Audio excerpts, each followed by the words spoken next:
Erloju horri begira, Juan Mari Abadere bere gizonei presta daitezela eskatzen ari zaie.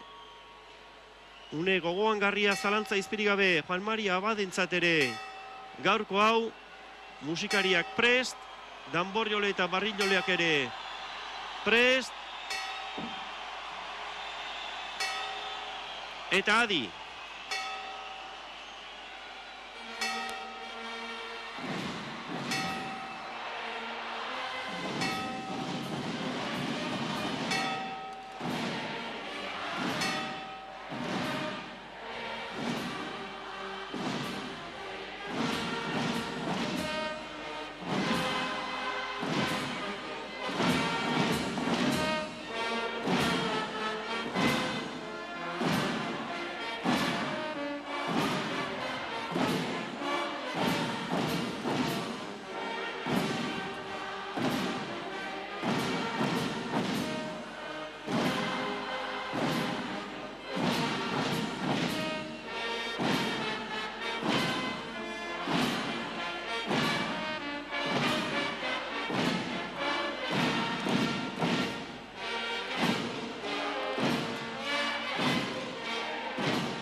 Hau da erobena jaun Andreok, San Sebastian martxa 2009 urtean lehen da bizikoz entzun dugu eta ikusten duzue jendea txora eginda nola dagoen, guztiak ere irribarra ahotan dutela, zoriontasunez gainezka, eta hementxe dugu Donostiako bandera 24 ordu hementxe izango da mazta horretan zintzilik. Gaur gauberdira bitartean, 24 orduz hemen danbor hotxez inguratutik. Udal liburutegiko balkoin nagusiko mazta horretan izango dugu. Hemendik 24 ordutara Union Artesanakoek jaitsi bitartean.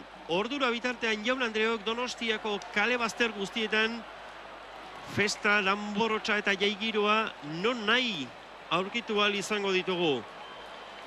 Eta ez dugu ez, esateagatik esaten, auzo gutxi dira, gaur danbor soinurik entzungo ez dutenak, helduen danborradak hiri guztian zehar sakabanaturik izango dira, 13 danborrada aterako dira Altzan eta Intxaurrondon, 13 beste horren beste, Amaran, 16 Antiguan, 21 erdigunean, 17 Grosen, 7 Egi eta Loiolan, eta 18 parte zaharrean.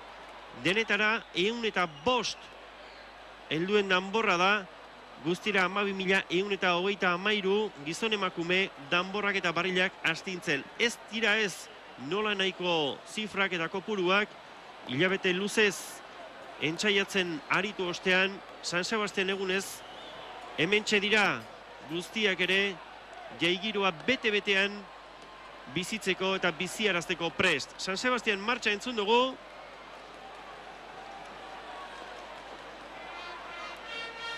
Eta orain, Diana.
Asmatu zuen bai Raimundo Sarriegi bere doinua konposatzerakoan, herriaren gana nola iristen diren doinu hiriek irudion bidez ikusi besterik ez da.